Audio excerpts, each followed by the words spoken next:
Bonjour les amis, j'espère que vous allez bien et que vous passez une excellente journée. Aujourd'hui dans cette vidéo, je vais parler de la jalousie maladive, excessive dans le couple. Alors, comme vous le savez, nous sommes des êtres humains. Il peut nous arriver parfois d'avoir un sentiment de jalousie vis-à-vis de notre partenaire parce que tout simplement, on veut simplement lui montrer notre amour d'une certaine manière, qu'on tient à lui. Donc, tant que la jalousie est saine, tout va bien. Mais là, je parle de la jalousie quand elle arrive à un degré où on se sent obligé de regarder dans le téléphone de notre partenaire, de contrôler ce que la personne fait en permanence, de lui faire des histoires à chaque fois qu'il tourne la tête ou quand on arrive dans un endroit où il y a quelqu'un qu'il connaît ou une fille à qui il parle, lui faire des crises d'hystérie, être toujours dans un sentiment de tout simplement d'insécurité dans notre relation, ce qui fait que ça va amener l'autre à se sentir oppressé, étouffé et à avoir même peur d'agir et de ne pas être libre dans la relation. Et comme vous savez, personne, vous et moi, personne n'aime sur cette terre se sentir étouffé, emprisonné.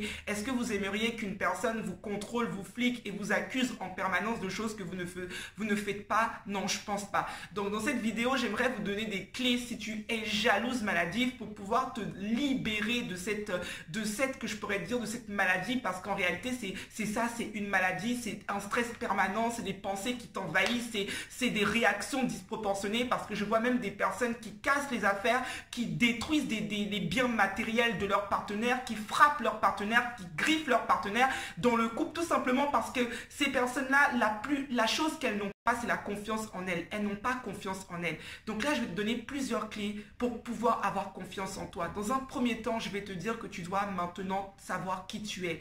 Tu dois savoir qui tu es parce que quand tu étais jeune, peut-être étant enfant, tu n'es pas jalouse par hasard. Peut-être que tu as été comparé par tes frères, par tes sœurs, ou que tu as vécu dans ta vie une situation où quelqu'un a fait un autre choix. Et cela a créé en toi une blessure et maintenant tu crains que ton partenaire puisse partir. Mais le problème, c'est que ce que tu crains finit toujours par arriver. Retiens bien cette phrase que ce que l'homme craint, tu finiras par le créer. Parce que quand tu crains quelque chose, tu mets tout ton esprit et ton focus sur cette chose-là. Finalement, tu finiras par créer ce que tu veux. Et toi, ce que tu veux, c'est que ton partenaire soit heureux avec toi et qu'il reste avec toi et qu'il voit en toi que tu es une personne bien pour lui et que tu es la meilleure chose qui lui soit arrivée. C'est ce que tu veux. Donc, ce n'est pas du tout tu ne veux pas être la personne qui crée une situation désastreuse. Donc, voilà.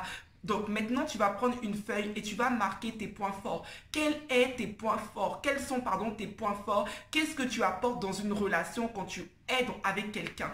Tu vas marquer tes points forts, tes qualités et tes défauts. Mais tu vas te focaliser plus sur tes qualités et tu vas te répéter ces qualités-là tous les jours.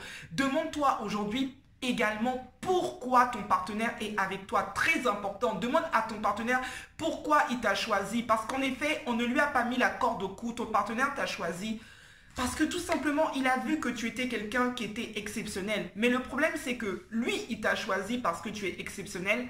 Mais toi, à l'intérieur de toi, tu n'es pas convaincu d'être exceptionnel. Et c'est là où est le problème. C'est que tu n'es pas convaincu de pouvoir prendre soin de cette personne. Tu n'es pas convaincu que cette personne veut rester avec toi sur du long terme. Tu as peur que cette personne t'abandonne. Alors que si tu avais conscience de la valeur que tu as, des qualités que tu as, tu comprendrais tout simplement que ton partenaire a trouvé en toi une chose spéciale. Alors trouve-moi ces qualités que tu as. Dans un deuxième temps, j'aimerais que tu n'idéalises plus les personnes qui sont à l'extérieur. Tu ne dois plus idéaliser les personnes qui sont à l'extérieur. Tu dois te mettre au même pied d'égalité que ces personnes-là. Moi, quand j'étais plus jeune, j'étais là, je me comparais. Quand je voyais des filles qui étaient belles, je me comparais. Et à chaque fois que je voyais cette fille qui était belle, je me disais, ah, mais elle a un plus beau corps que moi. Ah, elle a un plus beau visage. Ah, ceci. Mais le problème, c'est que en faisant ça, la jalousie, c'est tout simplement dévaloriser ce qu'on a pour apprécier ce que les autres ont. Donc, tu ne dois pas dévaloriser. Tu peux admirer qu'une femme est très belle. Oui, en effet, elle est très belle. Vite, elle passe. Ton partenaire peut la trouver très belle. Mais cela ne veut pas dire que tout simplement, tu n'as pas de valeur. Quand tu rentres dans un magasin, tu peux trouver un sac, tu vois deux sacs de qualité. Tu peux trouver tout simplement un sac très beau, mais ça ne veut pas dire forcément que l'autre sac qui est à côté est tout simplement moche. Peut-être que l'autre sac qui est à côté, quelqu'un d'autre va le trouver très très beau, mais c'est la même chose, c'est-à-dire que toi, tu admires la personne qui est là et tu te dis, elle est trop belle. Tu admires ce sac que tu trouves trop beau. Mais à contrario, ton partenaire aussi, quand il te voit, il t'admire justement. Il trouve que tu es trop belle et que ce sac que toi, aujourd'hui, tu dévalorises, que tu dénigres, que tu ne reconnais pas la valeur, c'est ce sac que tu es toi. Donc toi, ton partenaire trouve que tu es quelqu'un de belle et d'exceptionnel. Mais toi, tu veux toujours le sac qui est à côté parce que tu trouves que ce sac qui est à côté, il est mieux. Non!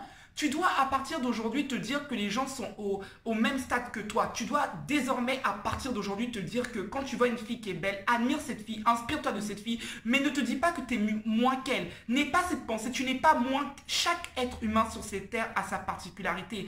Chaque être humain a sa puissance. Chaque personne sur cette terre sait faire quelque chose que l'autre ne sait pas faire. Moi, je sais faire quelque chose, peut-être parler à la vidéo, faire une vidéo, pardon, avoir un certain art oratoire. Toi, tu sais peut-être cuisiner, tu as peut-être un autre point fort, mais chaque personne est différente et ça, tu dois le comprendre. Tu ne dois pas être dans la comparaison avec quiconque.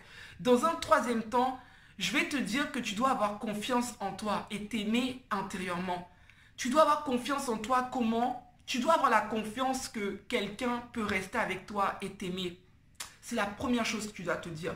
Parce qu'aujourd'hui, si tu n'es pas convaincu au fond de toi que quelqu'un puisse rester avec toi, c'est parce que tu ne t'aimes pas. Tu dois comprendre qu'une personne peut rester avec toi et t'aimer. Oui, en effet, ça part de là. Tu dois maintenant écrire cette phrase. Je peux garder une relation à long terme. Je suis en sécurité dans ma relation. Mon partenaire est heureux avec moi. Focalise-toi sur ce que tu apportes à ton partenaire quand tu es avec lui. Cherche à faire fleurir votre relation. Cherche à amener de la nouveauté, du bien-être à ton partenaire. À chaque rendez-vous, sois innovante, sois surprenante, sois entreprenante. Montre ta capacité, tes qualités, ce qui fait de toi une femme unique, une reine, un homme unique. Mais il faut absolument que chaque moment que tu es avec ton partenaire, demande-toi comment je vais faire fleurir notre relation, mais ne sois pas en train de te dire est-ce qu'il m'a trompé, est-ce qu'il va partir? Non, ne te concentre pas sur le départ, mais concentre-toi sur ce que tu peux faire pour rattacher cette personne à toi. Et dans un quatrième temps, je vais te dire, pardon, comment je vais te dire ça? Lâche prise. Lâche prise. Tu ne peux pas contrôler les actions d'une personne à ton égard. Tu ne peux rien contrôler. Tu ne peux pas contrôler quelqu'un. Il n'y a que Dieu, le divin, qui peut savoir ce qui... Il y a quelque chose qui est beaucoup plus grand que toi. Ce qui doit se passer arrivera. Ce qui est à toi est à toi. Et même si tu es avec quelqu'un, tu doutes qu'il te ment, la vérité finira toujours par venir vers toi. Alors ne te fais pas plus de peur. Aime-toi suffisamment pour préserver ta paix intérieure. Ne te fais pas de peur. Tu ne peux rien contrôler. Tu vas beau avoir attaché cette personne, le crier dessus. Ça ne va rien changer. Si la personne a la volonté de te tromper, il te trompera. Tu ne peux pas contrôler les gens. Tu ne peux pas changer l'intention que quelqu'un a. Donc ça ne t'appartient pas. Le seul truc qui t'appartient, c'est les émotions que tu choisis de nourrir à l'intérieur de toi. Et vu que tu t'aimes et que tu vas apprendre à t'aimer, tu n'as pas envie de nourrir à l'intérieur de toi tout le temps des stress, des angoisses. Laisse ton partenaire être libre. Mets la liberté dans votre relation. Mets le bien-être dans votre relation et le bien-être à l'intérieur de toi. Tu ne peux pas contrôler. Alors lâche prise. Lâche prise totalement sur ce qui peut se passer, ce qui peut arriver. Ça, tu n'es pas maître, tu es seul maître de l'instant présent. C'est ce que je voulais te partager aujourd'hui. Je voulais partager ça avec toi parce que je trouve qu'il est important que tout simplement tu t'aimes et que tu te respectes, que tu n'enlèves pas ta couronne. Ne cherche pas à te bagarrer à l'extérieur. Non, ne cherche pas à aller faire des histoires toujours à l'extérieur.